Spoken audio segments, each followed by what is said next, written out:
Hi, good day, and welcome to Marble Horse TV. I'm going to be doing a brief video on... Hi, welcome to Marble Horse TV.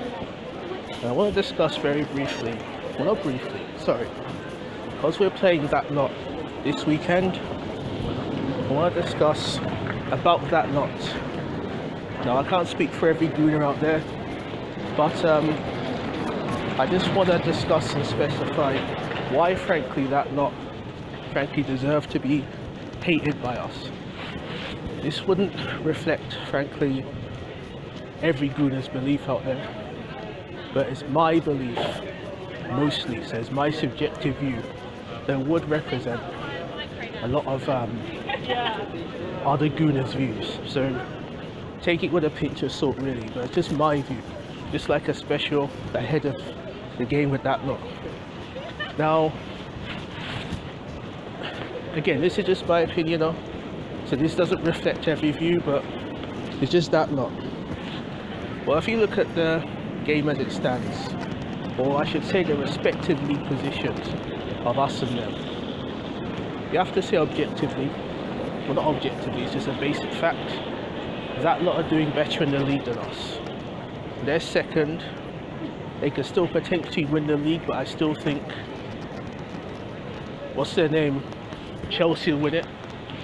But I know Chelsea hate Spurs as much as we do, so that's incentive for them. Plus they beat them in the semi-final, and like, you know, there has to be some kind of psychological edge. But then the thing with the thing with Tottenham is that they're second at the moment, and that's the best ever season they've had in years and years and years, literally since 1961. Now, we're currently 6th. We still could get top 4, but it's looking increasingly likely unless Spurs have a monumental collapse, you know, that they're going to finish above us for the first time since 1995. Now, in my view, I don't see why Spurs frankly have the right to consider themselves a great club. No other great club goes so long without, you know, finishing second, let alone first. We finished second last year, and to just be honest though, the good majority of Arsenal fans didn't really give a fuck about it. Why? Largely because we had, you know, it was a bit of to use a term, it was a Pyrrhic victory, if that makes sense. Largely because, yes, we did manage to finish above them, and okay, granted, it is just like bragging rights. You know, it doesn't mean anything. There's no trophy for finishing above Tottenham, but like, even still, you know, finishing second in itself is not a trophy. It's not, well, I think because of all the games we had where we bottled it, like say Manchester United away, Swansea at home, Southampton away, well, numerous. I think I don't need to go over past shit that can't be undone, but like it is pretty kind of, you know, it was disappointing to finish second when really we had a better squad and team than Leicester. That's no disrespect to Leicester, but we really should have won the league that year. But that's what is done is done. You can't undo it, so it doesn't make sense to go over it again. But they finished second this year. Fuck, they could finish first, but let's say they finish second, which I think objectively is more likely. They'll be over the moon with that because they're not used to that level of heights. We are. If Man United finished second, they won't give a fuck. If Liverpool finished second, they won't give a fuck. And Spurs reckons it's equal to them.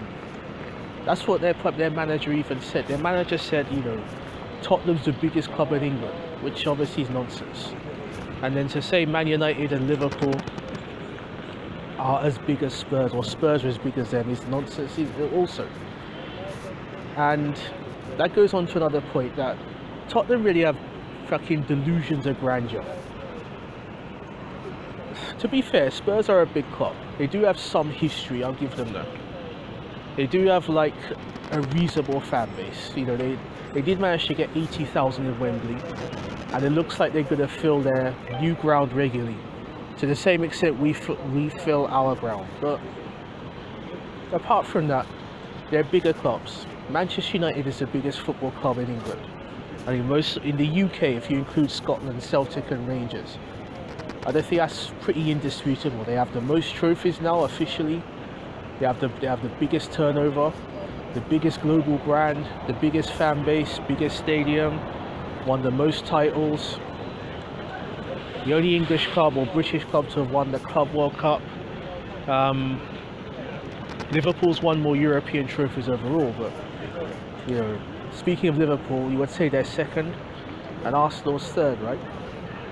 We haven't won the European Cup, but I think if you look in terms of achievements and finances and all that kind of shit, all that mix of shit, like say fan base, you know, generally you would say Man United, Liverpool, Arsenal. Now, Spurs' achievements compared to us, well, Man United, Liverpool, Arsenal, those three clubs, is pretty scant in my opinion. I don't see what they have done, frankly, to warrant being in that category. That's why I say delusions of grandeur. Spurs is just a club that's won some fucking league and cup double long before most Tottenham fans alive were born, and on that basis they've coasted ever since. You know, yes, the league and cup double for day one was the first, I think, in the 20th century, but you know, so what? It's only something Spurs fans remember. This will sound highly biased. Well, it should be highly biased. I'm a Gooner.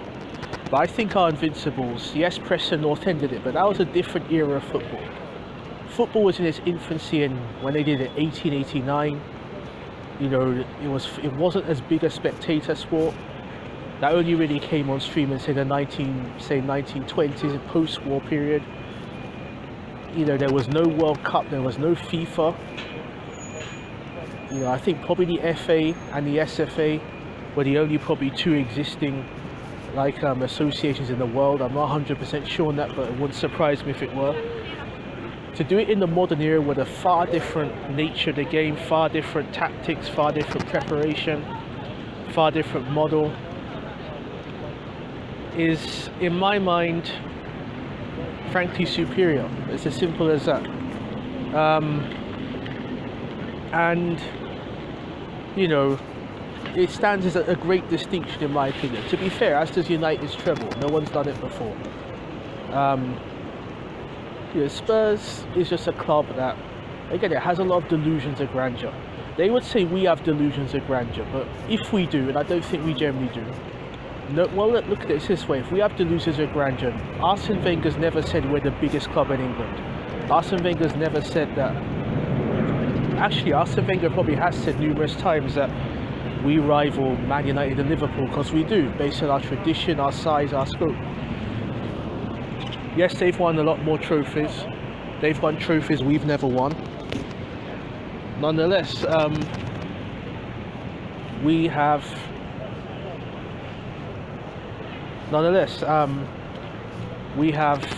you know, won far more league titles than Spurs, and simply, you know, this bigger, better, grander club. That's just the way it is.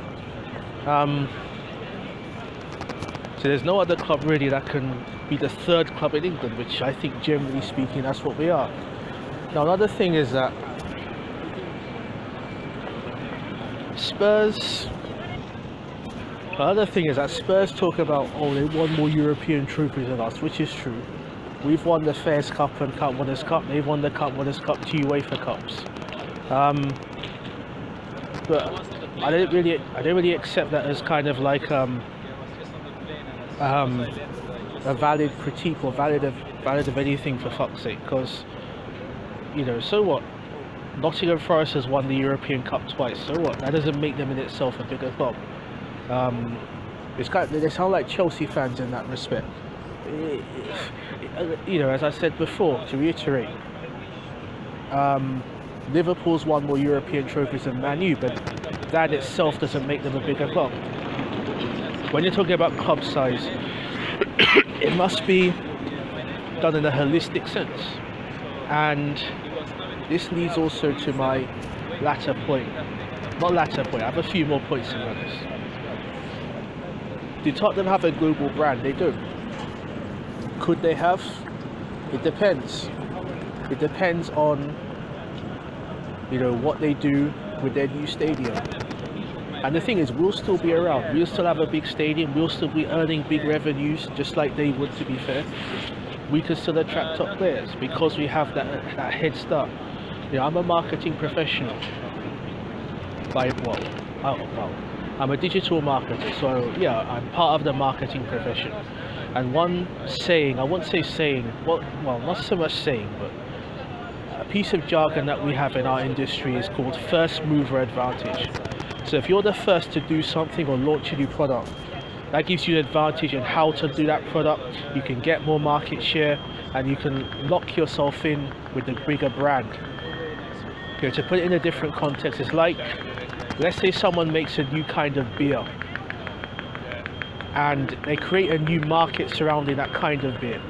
Now, if they're the first person to do it, they would have the brand, they would have the recognition, they'd have more market share. So it'd be very difficult for someone, not necessarily, but not in all cases, but in some cases, difficult for people to come in and kind of replicate that. Now, or at least rival them in terms of shares or revenue or market share or whatever. Sorry, sales, not shares.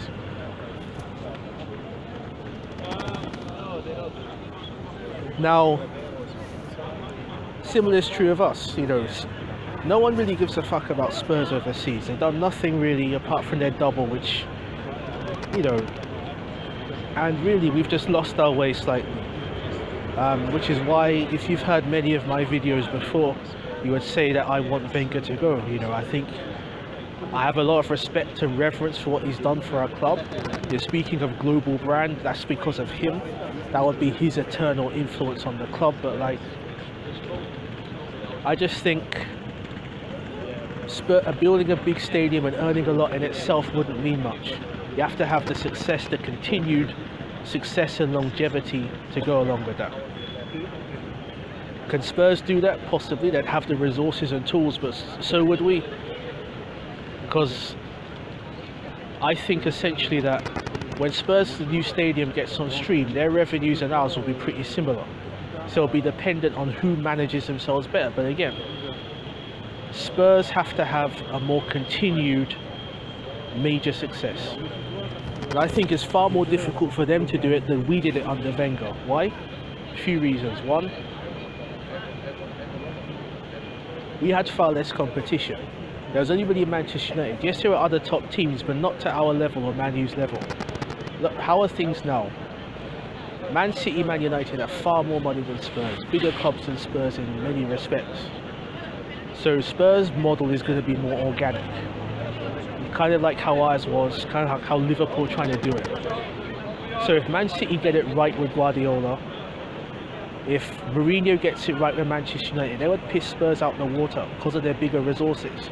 Spurs at best would be top four. They have to compete with us too. If Wenger goes, even if Wenger somehow changes his tune, which is possible, you know, I'd be willing to accept him again if he did that. But you know, we still have, as I say, the brand, the backing, the infrastructure that Tottenham don't, that Tottenham want to have but don't. And like Spurs, we also have to contend with Liverpool. Liverpool want to get back. Well, it's the old joke that, you know, Liverpool, this is our year. They want to win the league again. I don't think they will in the next few years, but that's you know, it's natural for a club of that size. They want to. Then you have Chelsea, of course, bigger club than Spurs for many of the same reasons that we are.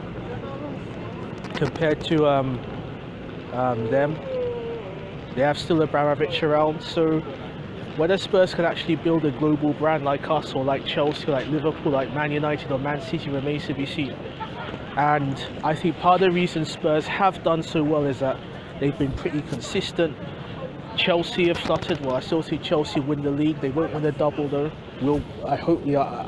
I do believe genuinely that we can put a stop to that. And then, you know, Spurs have many other clubs to contend to that we didn't really have. When Wenger was in his peak years, as it were. So yeah, last point. Tottenham fans are a bit deluded and a bit dopey. They say that Harry Kane is world class. He's not world class. Harry Kane is a good striker, the best English striker. On current form at least, probably one of the best in the world, you would probably say, but is he world class? I think overall the best striker in the Premier League is Aguero, because he's done it consistently at every level. He's scored plenty of goals at international level, he's scored plenty of goals at club level, he's won leagues, he's won FA Cup, he's won well, League Cup. I know it's a lesser trophy, but nonetheless he still won it. What's Harry Kane done? He's won one Golden Boot. Well, Aguero's won a Golden Boot too. You know, so look, Lukaku may win a Golden Boot, but I wouldn't say Lukaku's world class on that basis alone. Same with Dele Alli. Dele Alli's the best English young player at the moment. Probably one of the best young talents in the world. I'll give them that. But again, what's he done? So, you know, at least for me, this is a mixture of fact of my subjective opinion. And I'm going to present my subjective opinion here.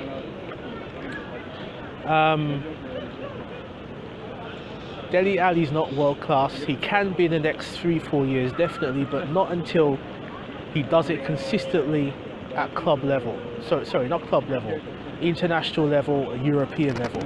The very greatest players do this. Part of the reason why Ronaldo is considered great is because he's done it at practically every level. He's won the Euros, he's won Champions League at both Man U, Real Madrid, he's won league titles in England and Spain, he's won FA Cups or Copa del Rey, or he's done it all. He's won Ballon d'Or, won FIFA Player of the Year, practically every honour you can think of in the game, whether individual or team or international, he's got it. Same with Messi. Yes, Messi hasn't won Copa America or World Cup, but again, he's done it. Can they, you know, what's Dele Alli done? What's Harry Kane done? You know, at least we have genuine world-class players who've generally done it at the highest level. Yeah, Alexis, come on. Alexis is a player of pedigree, even if he leaves this summer, which I'll be fully understanding that if he does. Again, he's a player of pedigree. Ozil, yes, we all have our reservations on him, but again, he's a player of pedigree. Can they say the same? Is Harry Kane that? No. Is Dele Alli? No. Alderweireld? No. Alderweireld's a top defender, but again, what's he done? He's won some stuff in Spain, but what's he done at international level? He's played a lot, but largely, you know, Belgium have flattered to deceive a bit in international tournaments.